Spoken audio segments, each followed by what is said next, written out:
It all started 5 years ago, when our son was about 1 year old. We wanted to give him a better future, so we wanted to live more sustainably. We wanted to grow our own food, generate our own energy, even build our own house with our own bare hands. And we didn't want to do that alone, because frankly, we had no idea how to do any of that. We wanted to do it with about 10 other families. So we made a website describing all the dreams we had for a better future. And within 2 weeks, 20 families had reacted. They had the same dream. And we were a bit intimidated by the number of people who applied so quickly, but we decided to go with the flow and see where it would lead us. And we also realized we needed help. And 3 days later, an Ecovillage designer saw our website, and he said what we described was an ecovillage. That was a place where people want to live as sustainably as possible. And he said it was his life's mission to help create ecovillages. So we named our initiative Ecovillage Brabant. 3 months later, 100 people had reacted, and we had a meeting. We explained at the meeting that we saw our project as a boat on a fast-flowing river, and we wanted to go with the flow. We would see where that would lead us. Any problem would be dealt with as if it was a rock in the river, and we would find the current to drift past it. We divided the 100 people into 12 theme groups, like food, energy, building, things like that. And a few people wanted to make a group focusing on building permits. But we said that was like going to a rock that's not even there yet and climbing that rock. That's not going with the flow, so we didn't want that. All the groups went looking on the internet, going to projects, learning in courses. And a year later, a few groups wanted to go from learning the theory to putting it into practice. And around that time, the director of the Little Earth in Boekel, a Center for Sustainable Living, saw our website and wanted us on their land. And he offered us 1,000 square meters to do whatever we wanted with. So we decided to build an experimental ecological building with volunteers only. We could try out all kinds of sustainable materials and techniques in that building. And we got a subsidy to buy tools and materials and food for the volunteers. And we got started. Oh, wait a minute, I'm too quickly for that. We got started, and 300 people helped to build that building, which is not this, but this. 300 people helped to build that building. And one of them was an architect and also a teacher at the university in Eindhoven. And he asked us to act as clients for his students to design eco-towers based on our wishes. And here you can see one of the designs. And when we talked to them and we said we wanted them to use bio-based materials instead of concrete or steel, they almost had a heart attack, because they were so well trained with concrete and steel.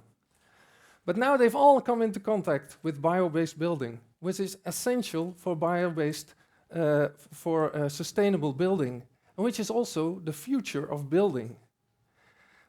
8 of them even went on a course of straw bale building in a German eco-village. And the university thinks it's so important, they're going to expand the project with other disciplines than building, and next year 140 students are going to design sustainable bio-based eco-towers.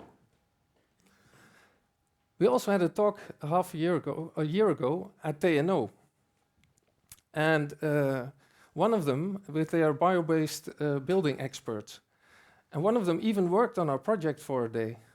And he said, what Ecovillage Brabant does could well become crucial to the building sector. That's nice to hear. The architect who volunteered to design the building on the Little Earth was very pleased with our project because it allowed him to fulfill a long-awaited dream of designing with the principles of sacred geometry.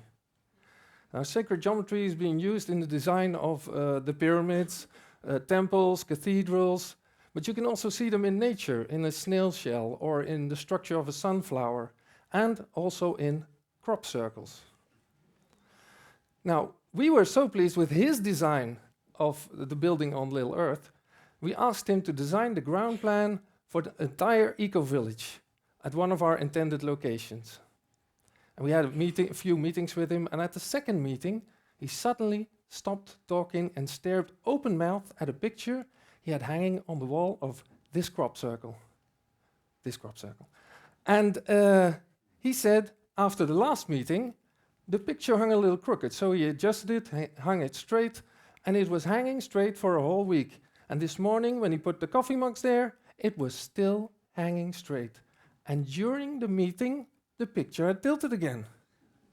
I had to do something with that. So he said, I'm going to incorporate that into the ground plan. And a week later, he said the scanned image was already in the right scale. He only had to shift it to the right location. And here you can see the result. Now, we went to a conference on cooperations last year. And at one point, the guy with the microphone asked us where we were located. And the eco-villager said, we don't have a location yet. And right in front of her sat the mayor of Boekel. Boekel is a small town near Eindhoven. And he said he had a piece of land for us. And Boekel is unique as a municipality, as their vision is based on trusting their citizens. Now, my wife and I are so convinced this will be the place, we've already moved there. So now we've come a long way, and we've learned a lot in the past 5 years. We want to grow our own food with permaculture. We want to heat our houses with rocket mass heaters. We want to build our house with bio-based materials like wood and straw and hemp. Kevin MacLeod thinks hemp is the best building material.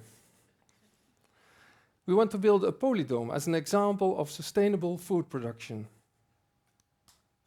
And we want to build the cutest tree houses for ecotourists. And we want to have a lot of sustainable businesses creating win-win situations for one another and all the partners we work with. And as for building permits, the mayor of Boekel said it takes 20 minutes to get a building permit approved in Boekel, as opposed to 6 weeks in a normal municipality. Now, I tested his theory by asking from someone who had just built a house in Boekel. He said it took him 5 minutes to get his building plans approved.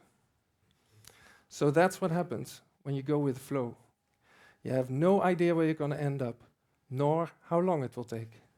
So you have to make it fun. You have to make the trip worthwhile. And then it doesn't matter where you will end up or how long it will take. It just matters that you can realize your dream and make your part of the world a better place. Thank you.